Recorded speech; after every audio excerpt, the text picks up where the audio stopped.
हरि ओम, जय श्री कृष्ण, राधे राधे। बंशीधरं तोत्रधरं नमामि, मनोहरं मोहहरं च कृष्णं, मालाधरं धर्मधुरं धरं च पार्थस्य रथ्यकरं च देवं, कर्तव्यदीक्षां च समत्वशिक्षां, ज्ञानस्य भिक्षां शरणागतिं च ददाति गीता करुणाद्रभूता, कृष्णेन गीता जगतो हिताय। श्रीमद् भगवद गीता जी, भगवान ने दैवी संपत्ति के बारे में बहुत कुछ बताया। अब भगवान आसुरी संपत्ति के बारे में बताते हैं कि कौन कौन आसुरी शक्ति वाले हैं। अब जहाँ सत्कर्म, सद्भाव और सद्विचार का निरादर होता है, वहाँ मनुष्य कामनाओं को आश्रय करके क्या करता है, कामनाओं को बढ़ा के आदमी क्या करता है, भगवान ये अभी समझाने जा रहे हैं। काममाश्रित्य दुष्पूरं दम्भमानमदान्वितः, मोहाद् गृहीत्वा सद्ग्राहान् प्रवर्तन्ते शुचिव्रताः। काममाश्रित्य दुष्पूरं दम्भमानमदान्वितः, मोहाद् गृहीत्वा सद्ग्राहान् प्रवर्तन्ते शुचिव्रताः। दुष्पूरम, कोई भी तरह से पूरी न होने वाली कामनाओं का आश्रय लेकर दंभ, अभिमान और मत से भरे हुए मनुष्य मोह के कारण मिथ्या सिद्धांतों को पकड़कर अपवित्र व्रत धारण कर संसार में घूमते रहते हैं। ये सब तामसी माने आसुरी संपत्ति के लक्षण है। काममाश्रित्य दुष्पूरम दम्भमानमदान्वितः, मोहाद् गृहीत्वा सद्ग्राहान् प्रवर्तन्ते शुचिव्रताः। अशुचिव्रताः, cherishing unstable desires and holding on to false doctrines through ignorance. These men of impure conduct move in the world, full of hypocrisy, pride and arrogance. तो कहना क्या चाहते हैं कि कोई पण રીતે પૂરી ન થવા વાળી કામનાઓનો આશ્રય લઈને દંભ, અભિમાન અને મતથી ભરેલા માણસો મોહને કારણે મિથ્યા સિદ્ધાંતોને પકડીને अपवित्र व्रत धारण करी संसार में फर्या करे छे। Taking shelter of unstable lust and absorbed in the consent of pride and false prestige, the demonic thus illusioned are always sworn to unclean work, attracted by the impermanent,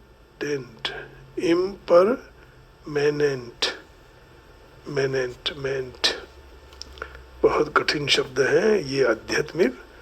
तो आइए, कामम आश्रित्य दुष्पूरम, वे आसुरी प्रकृति वाले कभी न पूरी होने वाली कामनाओं का आश्रय ले लेते हैं। जिस तरह कोई मनुष्य भगवान का, कोई कर्तव्य का, कोई धर्म का, कोई परलोक का आदि का आश्रय लेते हैं, उसी तरह आसुरी प्राणी कभी न पूरी होने वाली कामनाओं का आश्रय लेते हैं। उनके मन में यह बात ठीक तरह से बैठ जाती है कि कामनाओं के बिना मनुष्य पत्थर जैसा हो जाता है।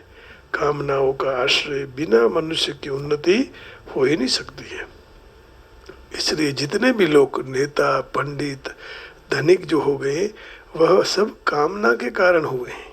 इस तरह कामना को आश्रित रहने वाले भगवान को, परलोक को और प्रारब्ध को आदि को नहीं मानते हैं। वो अपना ही स्वार्थ देखते रहते हैं, अपने ही काम में पड़े रहते हैं। हाँ, कामान भोगान उपलप्स्यते, काम और भोगों को प्राप्त करेंगे हैं।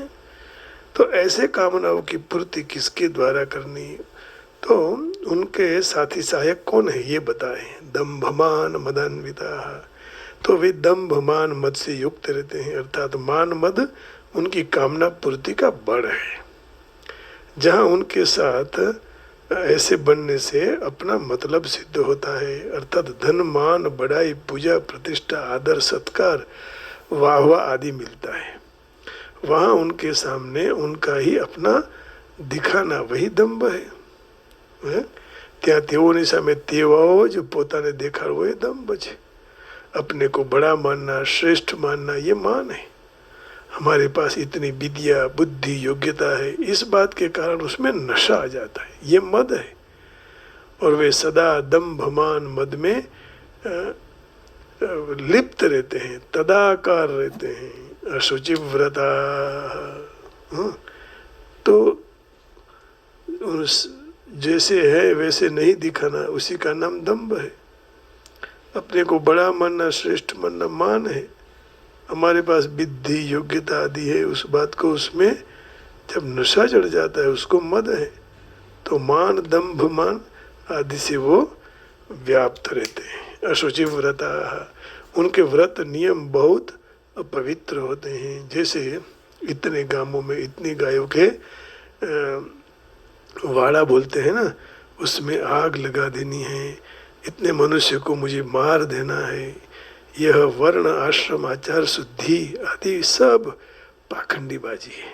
इसलिए कोई किसी के साथ भी खाना पीना कथा आदि नहीं सुनना, और तीर्थ मंदिर आदि स्थानों में नहीं जाना। ऐसे तो उनके मनोरथ होते हैं, ऐसे मनोरथ डाकुओं के भी होते हैं।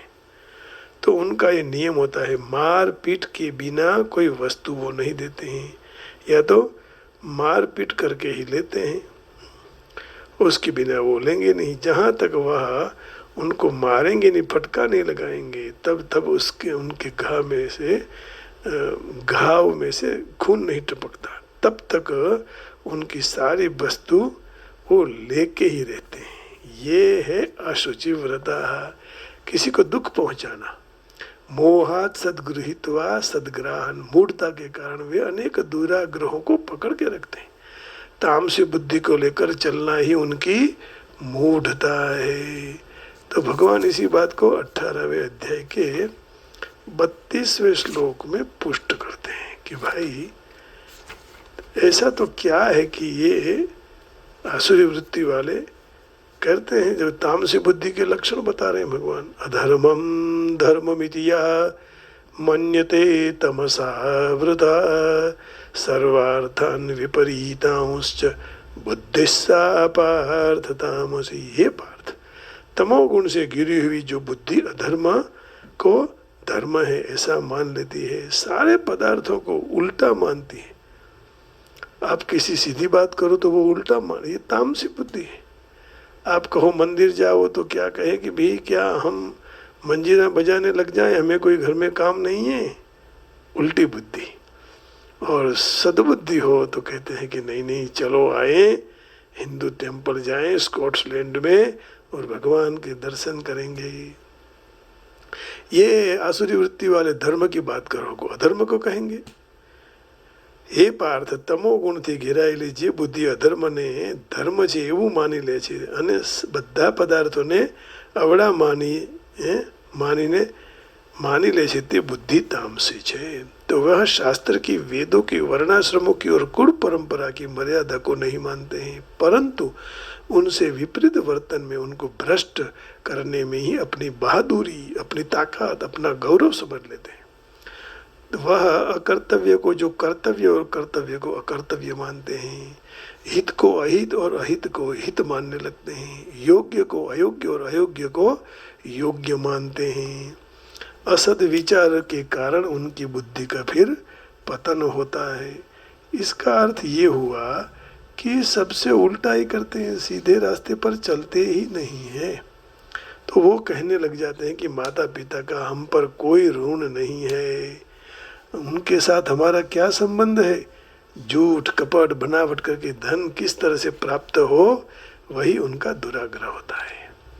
तो कामम आश्रित्य दुष्पुरम, तृतीय अध्याय में भी भगवान ने कहा कि काम भोगेच्छा खूब ज्यादा खाने वाला है। महाशन महापापमा विद्येन मिह वैरिणम, भगवान की प्राप्ति में हमें जो बाधा डालता है उसको विद्धि महावैरिणम। देखिए श्री भगवान कहते हैं काम एष क्रोध एष रजोगुण समुद्भव महाशनो महापापमा विद्येन मिह वैरिणम।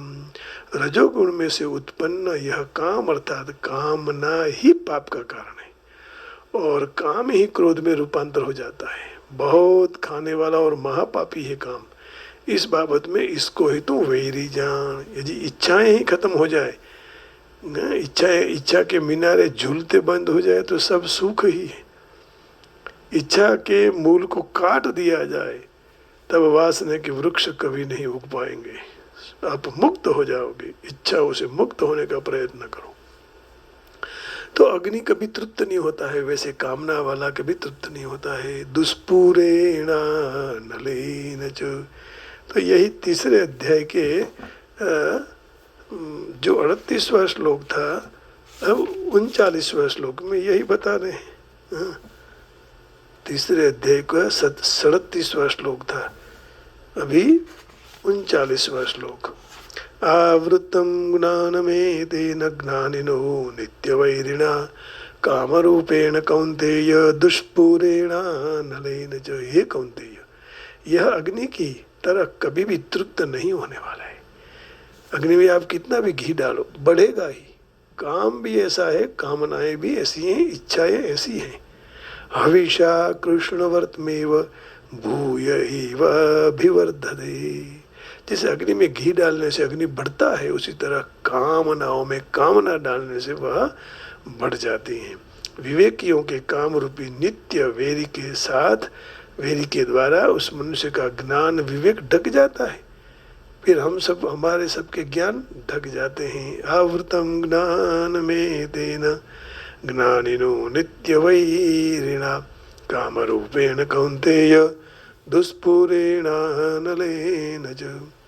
तो इसके लिए सबकी कामनाओं पूर्ति होना भी ठीक संभव नहीं है। हम भारत से आए हैं कि हमारी सब कामनाएं यहाँ पूरी कर होगी? नहीं होगी। अपनी इच्छाएं पूरी नहीं होती है, इसलिए बलीयसी केवलम ईश्वरेच्छा, भगवान की जो इच्छा है उसी में अपनी इच्छा मिला दो, यदि सुखी होना है तो। नहीं तो हम कहेंगे कि नहीं मेरी इच्छाएं इतनी है, किसी की सारी इच्छाएं कभी भी पूरी नहीं होती, और इतनी सारी इच्छाएं करना भी नहीं चाहिए, ऐसा उद्देश्य ही नहीं होना चाहिए। तो जो कामना पूर्ति का ही उद्देश्य है उनको कभी भी शांति नहीं मिलती है। शांतिमाप्नोति न काम कामी, दूसरे अध्याय में भगवान ने कहा कामना पूर्ति में बड़ी परतंत्रता है, परंतु आसुरी लोग परतंत्रता में भी स्वतंत्रता का अनुभव करते हैं। वे मानते हैं धन संपत्ति आदि मिल जाए तो हम स्वतंत्र हो जाएंगे। वे शास्त्र गुरु ईश्वर धर्म आदि को मानते ही नहीं हैं। फिर काम भोगेच्छा सिवाय वो किसका आश्रय लेंगे, वो तो वहीं जाएंगे। बहुत इसलिए कामनाओं को छोड़ो, बस इच्छा रहित हो जाओ। अनिच्छन्नपि वार्ष्णेय बलादिव नियोजिता, नहीं तो क्या होगा, बलाद आपकी इच्छा नहीं होगी तो भी काम में प्रवृत्त होगे, क्रोध में, दुष्कर्म में। इसलिए कहा काममाश्रित्य दुष्पूरम दम्भमान मदन्विता मोहात् गृहीत्वा सद्ग्राहन् प्रवर्तन्ते शुचिव्रता। अशुचिव्रता लोग ऐसा करते हैं, अपवित्र कर हो जाते हैं ना, और खुद को भी बिगाड़ देते हैं। तो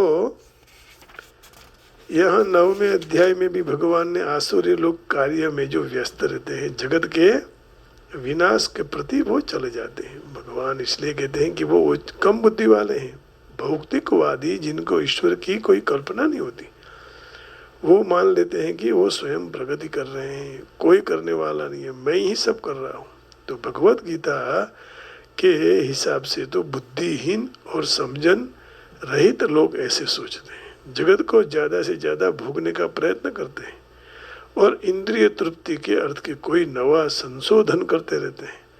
कैसे कैसे अभी नुस्खे निकाले हैं कि मुझे ये करो तो ये सुख मिले, शरीर सुख मिले, आँख सुख मिले, कान का सुख मिले, इंद्रियों का सुख मिले। कितने कितने वो इतने भोग के साधन हैं कि इतने भजन के साधन नहीं है। भजन के साधन कितने हैं? माला हाथ में ले लो, आंखें बंद कर लो, या तो 2-4 मंजीरा बजा लो, करताल बजा लो, पेटी बजा लो, 10, 15, 20 साधन है वो। ये तो शौक के, भोग के हजारों साधन। मनुष्य क्या क्या नहीं रोज नया नया ढूंढता रहता है। तो ऐसे भौतिक शोधों को ही मानव सभ्यता का विकास गिना जाता है। और इसका परिणाम क्या है कि लोग ज़्यादा से ज़्यादा हिंसक बन जाते हैं। प्राणियों के प्रति मनुष्य भी निर्दयी बनता है। एक दूसरे के प्रति कैसा आचरण रखना चाहिए वो उनको पता नहीं रहता। तो आसुरी लोकों में पशुवध बहुत प्राधान्य है। आज देखिए सारे दुनिया में कितने पशु काटे जाते हैं और उसको खाए भी जाते हैं। ये सर्वथा गलत है। ऐसे लोगों को जगत का शत्रु माने जाते हैं, क्योंकि अंत में ऐसा कोई सर्जन या संशोधन करेगा जिससे सबका नाश हो जाएगा। जैसे ये कोरोना आया था ना, एक के साथ कितने नष्ट हो गए। तो परोक्ष तरह से श्लोक अणुशास्त्रों के आविष्कार की पूर्व कल्पना करके समग्र जगत को गर्व धारण करते हैं। कभी भी कोई भी क्षण अभी युद्ध हो सकता है, पता नहीं कब युद्ध होगा। चालू तो है अभी युद्ध, रशिया का और दूसरी क्या कंट्री उसका 2-3 साल से चालू है। अभी हमास और इजराइल का शुरू हुआ। तो कभी भी कहीं भी कहाँ भी युद्ध हो सकता है।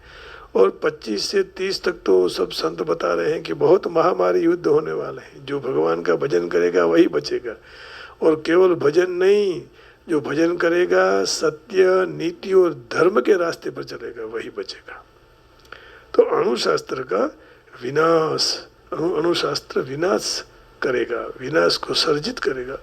ऐसी वस्तुएं जगत के विनाश के उद्देश्य से उत्पन्न करे जाते हैं। तो यहाँ ये संकेत हुआ कि ऐसे शस्त्र निरीश्वरता के कारण ही शोधे हैं। जो ईश्वर को नहीं मानते वही खुद कहते हैं कि हम इसको मार डालेंगे, परंतु वे जगत के सुख शांति के लिए नहीं होते। कितना विकास कर दिया, कितनी मिसाइलें बना दी, लेकिन वो मिसाइलें बना दी, वो विकास हुआ क्या? वो तो आदमी आदमी का विनाश कर रहा है, एक दूसरों को नष्ट कर रहे हैं। तो यहाँ आसुरी मनोवृत्ति का चित्रण हुआ है। असुरों की कामना तृप्ति कभी नहीं होती है। भौतिक सुख भोगने वाले अपनी अतृप्त कामनाओं को बढ़ा दे देते हैं।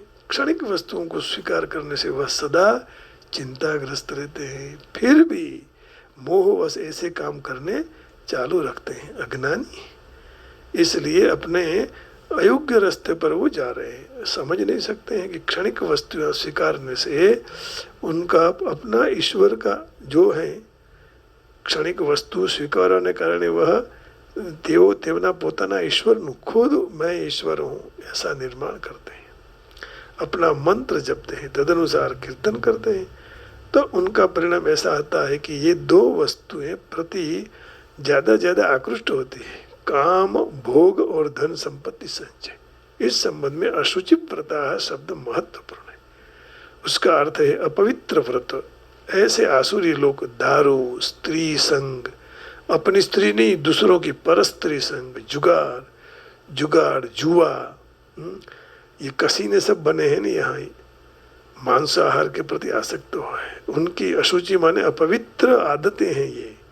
गर्व और मिथ्याभिमान से प्रेरित हुए धर्म के ऐसे नियम उत्पन्न कर डालते हैं। उनका समर्थन वैदिक आदेशों के द्वारा नहीं होता है। तो ऐसे आसुरी लोग दुनिया में सबसे ज़्यादा घृणा पात्र होते हैं। फिर भी दुनिया में कृत्रिम तरह ऐसे लोगों का सम्मान किया जाता है। वो नरक के मार्ग पर आगे बढ़ते हैं, फिर भी वो खुद प्रगति की ऐसा मानते हैं। असल में ये थोड़ी प्रगति है कि आप ये जो कर रहे हो वो प्रगति नहीं है। प्रगति उसी को कहते हैं कि हम भगवान को प्राप्त करने के लिए चल पड़े। ईश्वर की प्राप्ति के लिए हम चल पड़े। तो श्लोक काममाश्रित्य दुष्पूरम दंभमान मदान्विताः मोहात् गृहीत्वा सद्ग्राहन् प्रवर्तन्ते शुचिव्रताः। Cherry shining cherry saying insatiable desires and holding on to false doctrines. Through ignorance, these men of impure conduct move in the world, full of hypocrisy, माने क्रोध, pride and arrogance. ये सब दुर्गुण उसमें आ जाते हैं। Taking shelter of insatiable lust and absorbed in the conceit of pride and false prestige, the demonic, thus illusioned are always sworn to unclean work, attracted by the impermanent। तो इस श्लोक को बार बार गुनगुनाना चाहिए, बार बार बोलने से वो दूर करने के लिए आदेश करेंगे। काममाश्रित्य दुष्पूरम दंभमान मदान्विताः मोहात् गृहीत्वा सद्ग्राहान् प्रवर्तन्ते शुचिव्रताः। तो ऐसे दुर्गुण हमसे दूर हो, भगवत भजन हो, भगवान का नाम लिया जाए, ऐसा ही हर हमेशा हमें सोचना चाहिए। और ऐसे सोचते रहेंगे निरंतर तो हमारे में रहे सारे ये जो दुर्गुण हैं वो नष्ट हो जाएंगे, आसुरी वृत्ति दूर हो जाएगी। आसुरी दुर्वृत्ति होते ही हमारा मंगल होगा। तो इस मंगल के लिए हमें क्या करना पड़ेगा? तो बोले आइए, इसके लिए भगवान का भजन ही सर्वोपरि है। ईश्वर के भजन के सिवाय और कुछ नहीं हो सकता है। अंतिम वही रास्ता है और वही अंतिम रास्ते पर चलने के लिए हमें भगवान का संकीर्तन करना चाहिए। तो आइए आज और एक भगवान किसी के द्वारा गाया हुआ हम मधुराष्टक फिर से भगवान की स्तुति करेंगे, मधुराष्टक की, क्योंकि एक उसको निष्ठा से थोड़ा और पक्का करना है ना। तो मधुराष्टक स्तोत्र कल अलग था, आज थोड़ा अलग ले लेते हैं। जो उस भगवान का सब कुछ मधुर है, सब बढ़िया है, ऐसे भगवान की कीर्तन करेंगे।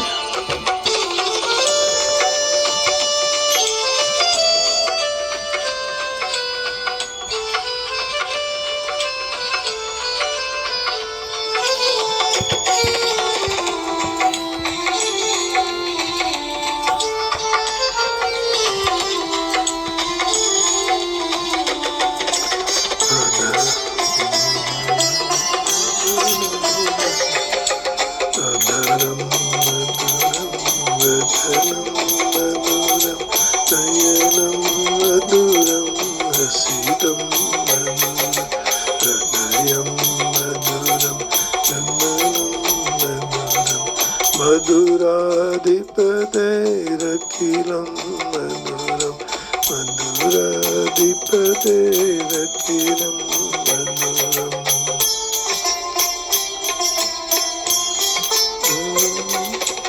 वचनं मधुरं मधुरं वसनं मधुरं अनितं मधुरं चलितं मधुरं भ्रमितं मधुरं मधुराधिपतेरखिलं मधुरं मधुराधिपतेरखिलं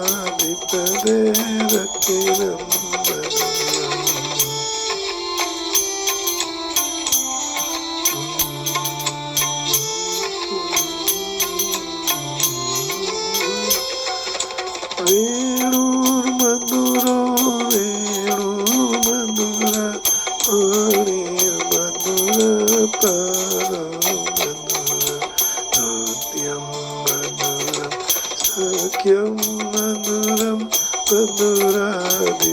रकिरं मधुराधिपते रकिरं मधुरं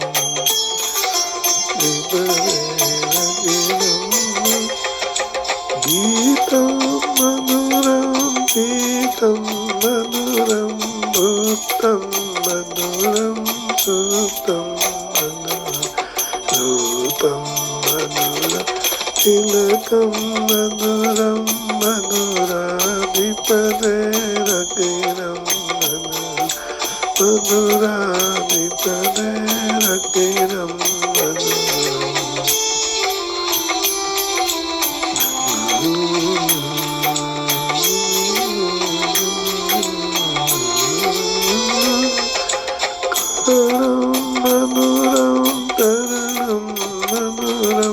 हरणं मधुरं रमणं मधुरं वमितं मधुरं शमितं मधुरं मधुराधिपते रकिरं मधुराधिपते रकिरं मधुराधिपते रकिरं मधुराधिपते रकिरं We're seeing EVs. भगवान का Good to know there's one that can still make people say, you don't see that every day.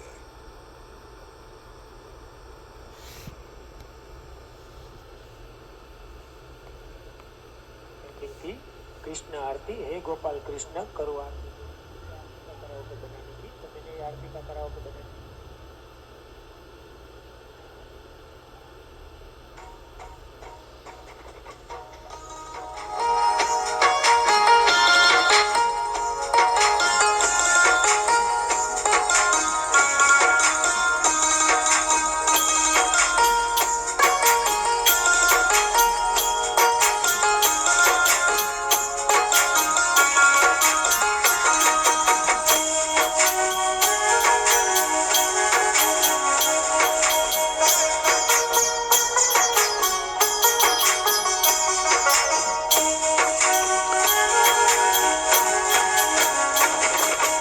हे गोपाल कृष्ण करूं आरती तेरी, हे प्रिया पति मैं करूं आरती तेरी। हे गोपाल कृष्ण करूं आरती तेरी, हे प्रिया पति मैं करूं आरती तेरी। तुझ पियो का नाम बलि बलि जाऊं, सांझ सवेरे तेरे गुण गाऊं। प्रेम में रंगी भक्ति में तेरी, हे गोपाल कृष्ण करूं आरती तेरी।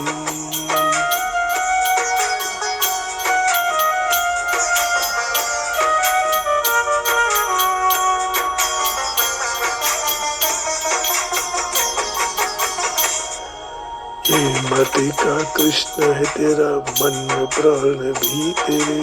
मैं एक गोपी तुम्हें कन्हैया तुम हो भगवान मेरे। मैं एक गोपी तुम कन्हैया तुम हो भगवान मेरे।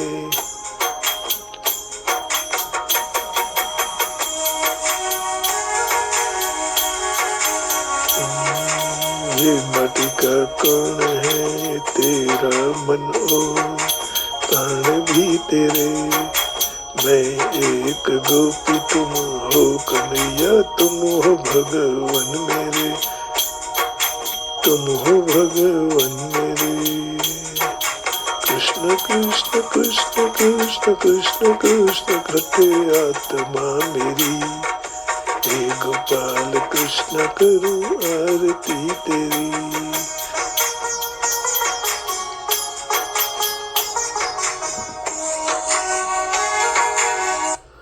कृष्ण कन्हैया लाल की जय। आप सबके हृदय में बैठे हुए भगवान को प्रणाम करके, कृष्ण कन्हैया को प्रणाम करके वाणी को विराम देता हूँ। जय श्री कृष्ण, राधे राधे, हरिओम हरिओम।